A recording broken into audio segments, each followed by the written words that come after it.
Welcome to Process to Profitability, a podcast all about the tools and strategies you need to serve your clients and grow your small business, hosted by me, Samantha Mabe of Lemon and the Sea. Join me as I chat with creative entrepreneurs and small business owners about how they built and grew their businesses and how you can do the same in a way that fits you. Let's get started. Hi, Krista. Thanks for joining me. Thank you so much for having me. I'm excited. Yeah. Why don't you tell us a little bit about who you are, where you're from, and what you do? Yeah, well, as you guys know by now, I'm Krista, and I am a WordPress developer for designers. I started my little business, back in September of 2015, if I'm remembering correctly. So definitely over like the new stage, but still like a lot of growth and learning experiences every single day. So that's a lot of fun. I'm from Wisconsin, which is freezing cold right now. We just 32 degrees out today, and this is like the first below freezing day, so it's going to take some getting used to, but you know, it's fun and joy of living in Wisconsin, and hey, that's what we ask for and sign up for living here. But I got started in my business because I was doing software and web development for a corporate job. I was a heating, ventilation, and air conditioning company. So like definitely not something I was super excited about, but I loved doing the development work. So there I was. And over time, like what seems to happen in the corporate world, I just kind of started getting less and less happy with it. Little things, started bothering me more and more. I was the only female on a team of 15 to 17 people. Stood out a lot, and there were a lot of like super uncomfortable situations, which just kind of started building on top of each other. But luckily, during this time, I had kind of started discovering the online world, and I started a little craft blog, and that lasted for maybe 2 months. Then I went on to writing a blog about being a woman in the tech field, and that's when like courses, I feel like, started exploding. So I tried to make a course on that, and of course it flopped. No one was interested whatsoever. And I don't know, during that time, I started seeing lots of designers pop up and people doing development. I was like, oh, well, I can take what I do at work and kind of carry that into my own business. So my third blog, which is luckily the one I'm currently running, I started doing design and development. I ditched the design real early on when I found out that I'm awful at design and it's not as easy as all of you guys make it look. But yeah, that's how I got where I am, ditched the design. Now I do just development, and it's a lot of fun. Since then, I've started a second business, a theme shop that I run with my friend Corey, as well as a podcast, and I've launched kind of another product that's kind of an offshoot of my business with another developer. So things are definitely busy, but it's interesting and so much fun, and I absolutely love it. Yeah, I think it's so funny that so many of us started off thinking we could like have the DIY craft blog and sell things on Etsy. And I tried that, and I think I lasted like 2 weeks, and I was like, I don't want to share my projects with everyone. Exactly. The first blog post I wrote, my husband had bought me a whole bunch of crochet supplies for Christmas. I was like, oh, I'm going to do a tutorial on crocheting a dishcloth. It was supposed to be a square, as dishcloths usually are. Mine was a perfect triangle. So that's how that went. So it didn't last too long. Yeah. And I love that you kind of found your niche. I don't know whatever how people everybody's call supposed it. to say Yeah. it. In doing the development, and didn't feel like you had to stay with design, because I think a lot of us like offer things that we think we're supposed to do, but that aren't what we're actually good at. Yeah, I felt like, having the design along with it was going to be like safer and the only way I could make it work. But, when I quickly found that, one, I didn't like it, and two, I was awful at it, I was like, well, I don't really have a choice except to try to make this whole development thing work. So I started doing mostly what I did was fixes and kind of tweaks for, the standard online business owner out there. I basically marketed myself to all business owners with the website, and it worked enough to get me going. So yeah, it was good reassurance for me to know, okay, I don't have to do design just because I think that's what, other people are successful in. I can make my own path, even if it might take a little bit longer. I'm not sure if it did or not, but it worked out. Yeah. And you mentioned that you have your business and a podcast and all kinds of other projects and things going on. which is kind of what we're talking about today, is managing all of those things without getting totally overwhelmed. Mm-hmm. So what advice would you have for somebody who's running a business and then trying to pursue other projects without working all of the time? I love this question. And I think the way you've worded it is so important. We have our businesses. We need to continue running those. But there are other things that are going to pop up. That's just like what we do as creative entrepreneurs. We always have other ideas, and you can either do it and work 24/7 and nights and weekends, or you can kind of learn, I guess I kind of learned the hard way, but you can learn different things that help you scale back and work more like a regular person. And there are definitely a couple of things that I've learned over time that help a lot. First is as simple as knowing what you're capable of. And this one took me a really long time, and I can still be awful at it if I am not being careful. But like that includes like being realistic about how long things will take. So each task, when you break it down, you're like, okay, I can do this in 10 minutes. Okay, can you really though? And like, is it going to go perfectly? That's where I get hung up the most. Like, oh, I can do all of these things in one afternoon. It's like, no, you can't. And then something else that goes along with that is allowing time for unexpected things to pop up. And I know those are difficult, but just getting really real with yourself about how much you can actually do as a human being is a really big part of doing this successfully without working constantly. Something else that has helped me a lot is narrowing down and focusing on one thing at a time. So like if you're really working on growing your main business, that's going to be a really awful time to start something new or try a side project or whatever. So when you're like, I have this great idea for a project, I want to start something new, you want to be able to let the other stuff you have going on kind of run on autopilot. So you can put more focus on this thing you're trying to start and grow, and everything else just kind of sits back and runs where it's at. And I learned that really quickly when we launched Coded Creative, that like if we were doing a theme launch or, just working on marketing and building up the theme shop, my own business kind of had to be scaled back a little bit so that I wasn't working all the time. So it was really important for me to realize that, but that has let me start all these other things that I've been doing.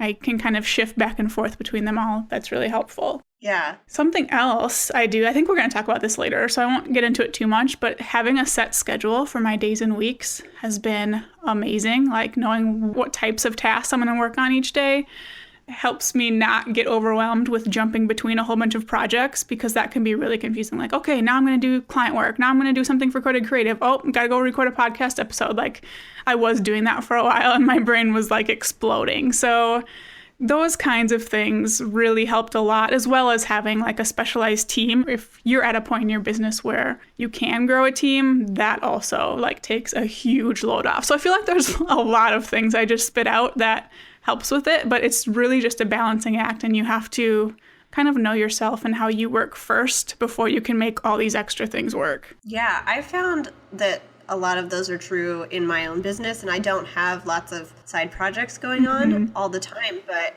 like the thing about just knowing how long things are going to take you and then building in some buffer, because we all get distracted by an email that comes in every once in a while, or like somebody comes to the door to deliver a package when you're working from home, and like things do not work out the way that you expect them to. And so when we think that everything's going to go like clockwork and then it doesn't, you get to the end of the day and you didn't do everything you wanted to, and you feel like, oh, that was a waste, or I'm a failure. Yeah. But if you had just planned it out better, you would have accomplished a lot and felt really good about it. Yeah, and I think that's really interesting what you said. Like this does apply whether you have one business and nothing else or a whole bunch more stuff, because I feel like we just kind of fill our plates no matter what we have going on, whether we have 10 things or one thing. So yeah, you definitely have to be able to plan no matter what, even if you just have the one business. And I say just as if running one business is easy, but you know what I mean.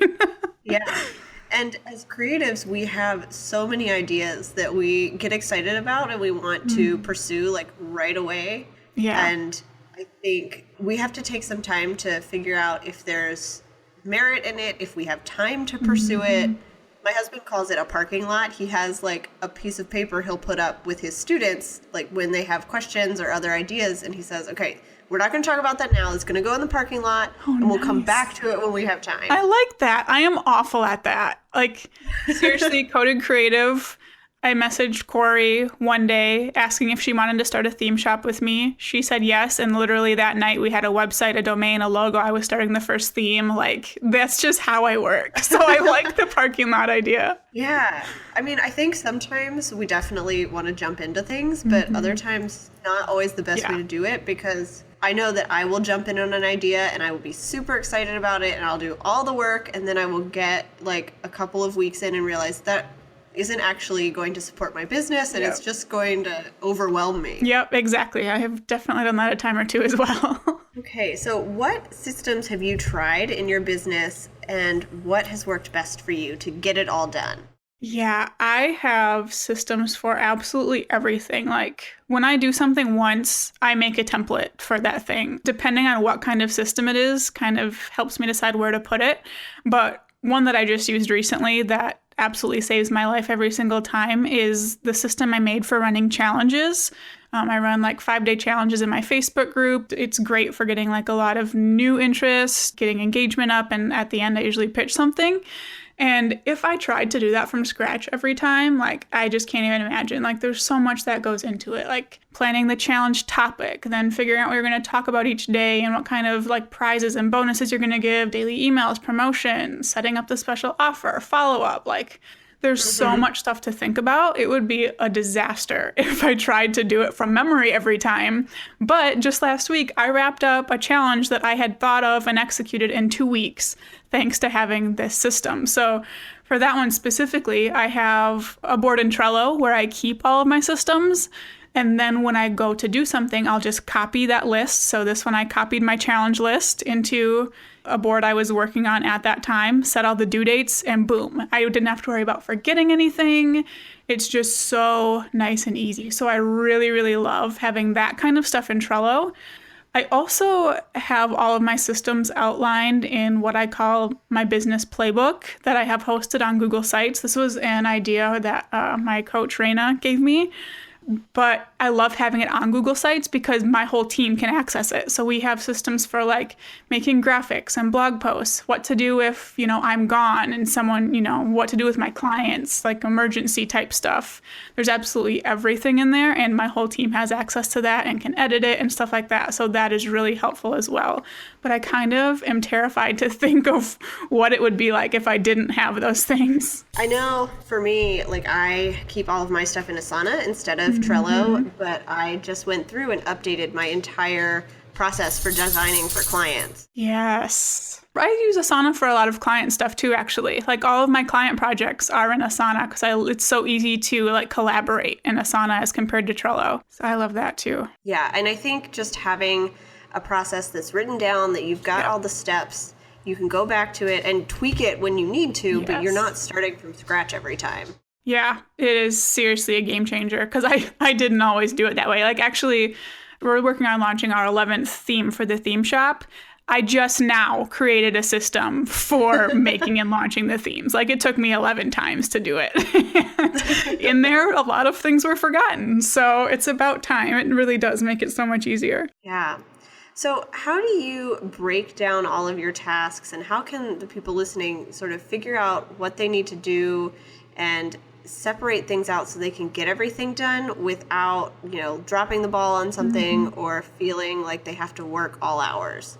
Yeah, I love this. I used to just have like a running list of stuff I needed to do in Trello, and like once a week I'd go in and kind of throw it into lists for what I was going to do each day, kind of based on what I thought was most important or what I thought I could get done. And I found that, to me, I was organized, I knew what I was going to work on each day and all that stuff, but I found that I was constantly like over scheduling. And I was also doing it this way, letting other people's priorities kind of overrule my own, since I didn't really have a structure. So if I got an email from a client or whoever, someone wanting something, I would basically just drop everything and do it because, there wasn't something keeping me from it. Why not? Why would I not make these people happy? But I realized that I was feeling so overwhelmed and tired at the end of each day. Like, I would get to the end of the day and I just didn't want to do anything like cooking, cleaning. I just wanted to sit on the couch and like hardly even watch TV. It was a really awful feeling. I was also working nights and weekends and all that stuff. So I knew I needed to try something different. And what I ended up with that has worked really, really well for me, I've probably been doing this for 4 or 5 months now, has been making a theme for my days with at most 2 themes per day. And this has been amazing with helping me getting like focused when I'm working on something and really making progress instead of bouncing around between random clients and, different businesses in the podcast and things like that. I guess to give you a quick example, on Mondays, I do client work all day. Tuesdays, I do client work in the morning and work on stuff for my own business in the afternoon. Wednesdays, I do client work in the morning and we do podcast stuff in the afternoon. Thursdays, I write content in the morning and do my own business stuff in the afternoon. And then Fridays, I do client work in the morning and have the afternoon kind of open, either to hypothetically take it off, that never happens, or just kind of work on whatever I want. When I first started doing this, I kind of thought I was going to hate the structure. Like, I run my own business. I don't want to structure myself like this, but I absolutely love it. Like, client work is the one thing that will stress me out the most if I feel like I'm behind on it. So that's why I just scheduled all day Monday. All I do is client work. And that usually lets me get ahead for the week. So it frees up time on those other days, which is really nice. I think this is something a lot of us struggle with. I was really bad at making time for my own business. I just kind of let other people slip in and take over that time, whether it was client work or collaboration or something like that. So right now, having about 8 hours a week dedicated to that has been huge. I can work on marketing or making products or launching. Today I was working on a new quiz opt-in. Like, I wouldn't have time for those things otherwise. And content is another one that's really huge for me since I have my own blog. I have the Coded Creative blog and the Get Back to Design podcast, which we make show notes, which are basically blog posts for. Yep. It was really overwhelming for me to do that. So having a morning where I just knock out posts and newsletters is really, really helpful. So seriously, if it wasn't for me kind of time blocking, I guess, like that, I think I would still be crazy overwhelmed. But this is just so helpful because I think you can judge better what you can get done when you're grouping it together like that. Like when you're in the mindset of, okay, what can I get done for my own business? At least I find myself being much more accurate with how much I can get done in one afternoon when I'm doing it that way. If you're ready to update your website today and need some guidance on things that you can do, check out my free guide, 5 website updates to get legit. You can download it at lemonandthesea.com/5updates. There you will find a guide with 5 easy updates you can make today that are going to make your website stand out, be legal, and it includes free resources that you can check out, as well as easy action steps to get you started so that you can start making improvements to your website today. That is at lemonandthesea.com/5updates. So I'd love to know what happens like if you are working on client work on a day and you don't have a full day of client work. Do you switch over to a different task or do you try to take that time off if there's anything left over? It kind of depends on my mood, really. Like a couple weeks ago, I was getting done with work at like 1 or 2 o'clock in the afternoon every day just because I was getting done with stuff early. I felt like taking a break, whatever. Since then, I've kind of felt more motivated and like I just want to get things done. I have a lot of big stuff coming up and I'm prepping for maternity leave and stuff. So now I've been jumping over to other tasks and I just kind of fill up that time until I feel like I want to be done for the day. So I'll just kind of, if I do have extra time, work on, if there's something that's kind of pressuring me or something I'm excited about, I'll kind of grab one of those things and pull it in. Mm-hmm. I think it would be nice to look at your day and say, okay, if I get everything done, I have the option of taking a break instead of feeling like you have to work just because there's stuff that has, is on your to-do list. Yeah, and I definitely would have done that in the past. Felt like, oh my gosh, it's not 4:30, 5 o'clock yet. I can't stop right now. Like, that'd be awful. But it is really nice to have that freedom and like recognize that you have that freedom and not put the extra pressure on yourself, like you were saying. Yeah. Do you think that working this way has been a benefit to your clients and helped you serve them better? I think it has helped me get a lot more accurate with like timelines I give them. So I think that's been helpful. I can also be more accurate if I get like a small project that I'm just going to kind of squeeze in. I can be more accurate with my saying, okay, I can get to this next Wednesday or whatever. I think for the most part, my bigger clients for bigger projects probably haven't noticed much. But for people who are just kind of jumping in, I definitely think it has benefited them because I'm just able to be more accurate and give them better information up front. Yeah, I think that's really cool because you can kind of give them an expectation and it helps you with your own schedule. I know I've been trying to plan out like how long my design process is going to take, and without knowing like when I'm going to work on stuff, it's hard to say, okay, this is going to take 3 weeks because I don't know how much time I have to dedicate to it. Yeah, that's a really good point. If you can't like count out the hours every week that you might work on client work, down to being off maybe by a few, that is definitely difficult. I didn't think of it that way. So did you have to transition your clients to working this way and just expecting emails at certain times? Or do you think that, it's just worked out well and they haven't really noticed? I don't think that they have noticed at all. Like the work is still getting done. If anything, they might notice that I schedule the front of my week a little heavier, or that I suddenly get a whole bunch of tasks done on Monday and then it's a little quieter for the rest of the week. No one's ever said anything, but I would imagine they might notice that here or there. But I don't think they've probably noticed much difference. Something else that I do differently, you mentioned like responses and stuff, is my inbox. I'm only in there at lunch sometimes and then at the end of the day. So I do only answer emails a couple times a day. Some of them might have noticed that change because I used to just have my email open all the time, but no one's ever said anything. So hopefully they just didn't notice, I guess. I've heard that from other people that like when they switch over that email checking to just a couple times a day, people really don't notice. They have learned, I think, that they're not going to get a response right away. And so they're not worried about somebody getting back to you in 2 minutes. Yeah, exactly. And that stressed me out a lot at first. But it's like, really, if someone can't wait for 4 hours, like they're fine, So that was a little mindset shift for me too. Yeah. So what would be your biggest tip for running multiple businesses or having a business with a bunch of side projects without getting overwhelmed? Yeah, I would say this goes back to what I mentioned earlier about focusing on growing one thing at a time. So I have my own business. I have the theme shop, the podcast, and then like another product that I kind of launched separately. And it would be absolutely impossible for me to try to grow all of these things at once without just working all of the time. So instead, I kind of look at it as different seasons. So when I really want to focus on growing my own business, those other things are just kind of running in the background and I'm not doing anything extra, besides making sure content is going out and emails are being answered, stuff like that. For example, right now, we're getting ready to launch a theme for Coded Creative. So I knew that I shouldn't plan anything big for my business right now. Now, I did go in and randomly plan a challenge that I shouldn't have done. I know that now. I knew it then, but I just couldn't help it.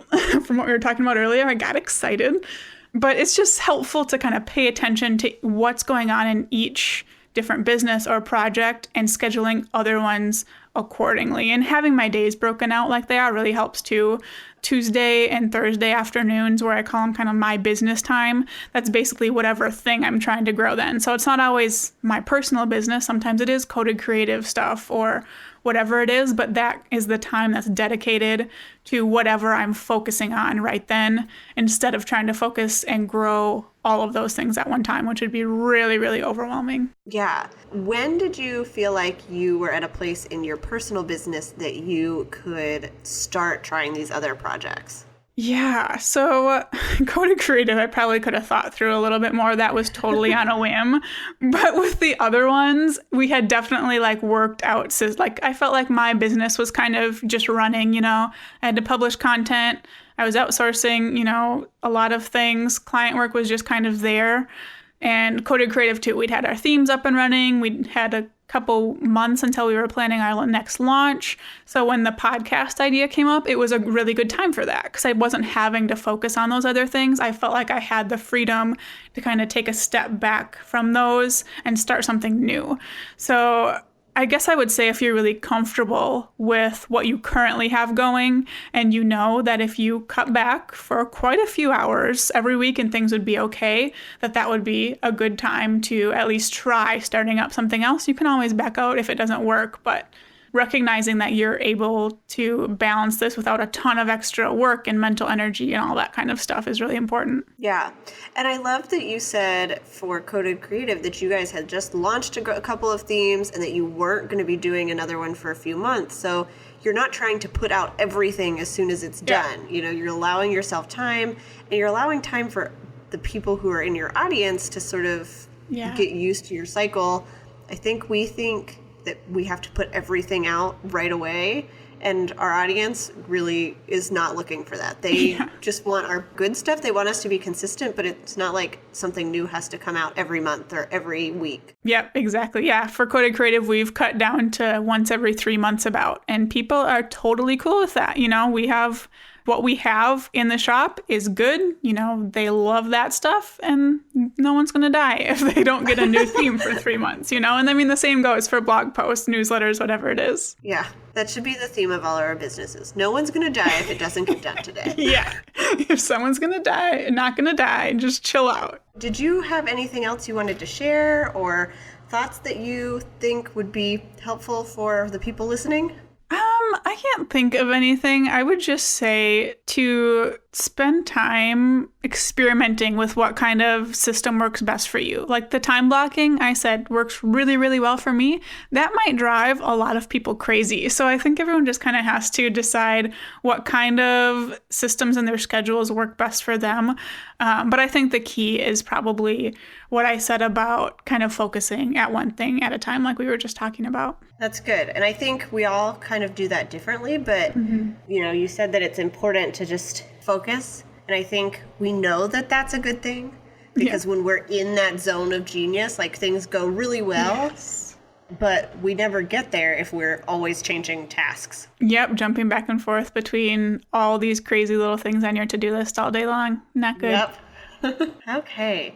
So I'm going to ask some questions that we ask to everybody. And the first one is, why is serving your clients well so important, and how has it benefited your business? Oh gosh, if it weren't for serving my clients and customers well, like I just wouldn't even have a business. Like for my main business where I'm doing development for designers, that completely depends on me getting designers coming back to me for repeat projects and for referrals, because when a designer is looking for a developer to partner with, they're asking each other because it's kind of a scary step. We've all heard like horror stories about awful developers. So they talk about it. And if I wasn't doing a good job, if my clients didn't feel taken care of, I would not have any new people coming through the door.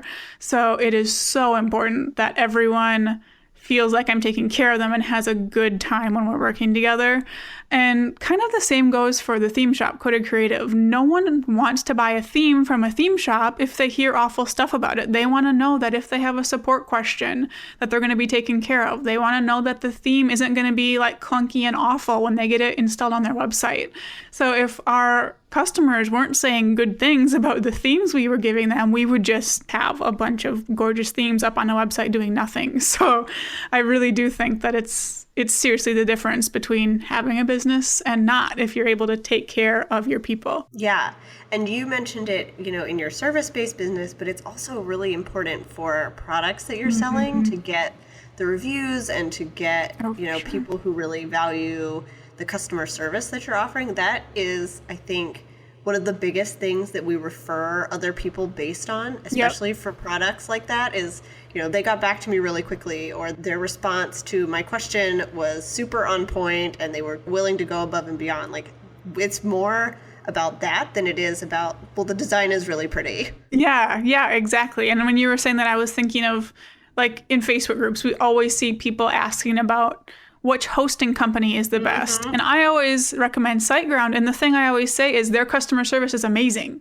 Like, that stands out. Even, you know, that was just a little example, but it doesn't matter. If you're selling any kind of product, people want to know that they're going to be taken care of. Yeah, and people talk about the things that they really like and the things that they don't. Yes.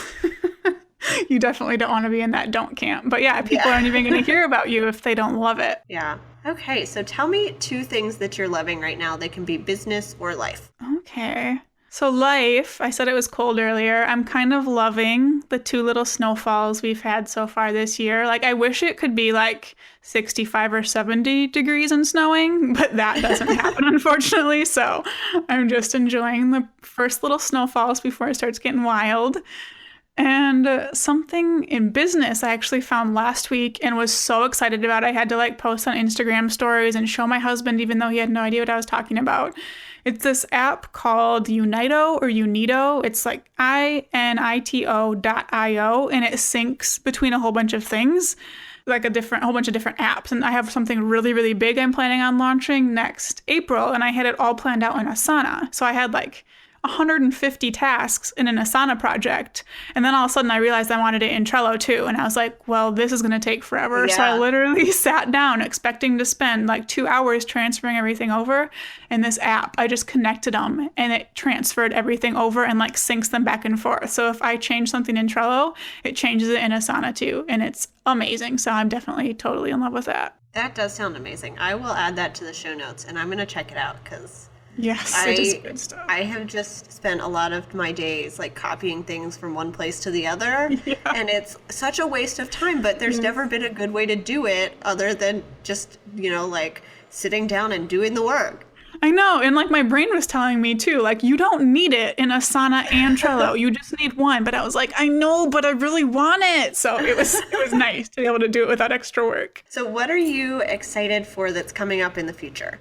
Yeah. Okay. 2 things. One, I'm going to be a mama. So that's basically on my mind 24/7. It's definitely going to challenge everything I said today about not being overwhelmed with multiple businesses. So we'll see if that still holds next year.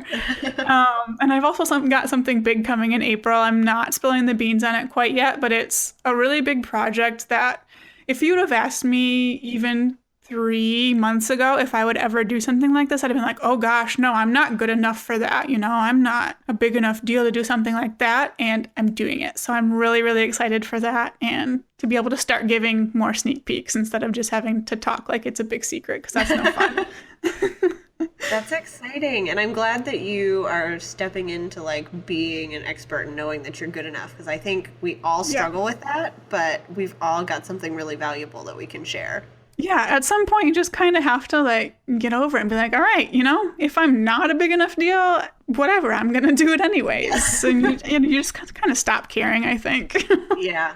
Okay, so where can people find you online if they want to connect? I know you've got a ton of stuff going on. I do. I'll keep it short. So all of the design related stuff, like my stuff for designers, like my development, my main website, the podcast, can be found over at KristaRay.co. Link to everything from there. I'm most active on Instagram over at Hey Krista Ray. And then Corey and I also have our theme shop, which is like WordPress themes aimed at creative entrepreneurs. So we focus a lot on trying to make them really beautiful, but still strategic and functional and, not just sitting there doing nothing. And that is Coded Creative over at codedcreative.co. Awesome. Well, thank you so much for joining me. Yeah, thank you so much for having me. I had a blast talking about this, and hopefully everyone will find it helpful. Thanks for listening to Process to Profitability. Please take a minute to leave an honest review in iTunes so that I can help more small business owners and creative entrepreneurs find the show.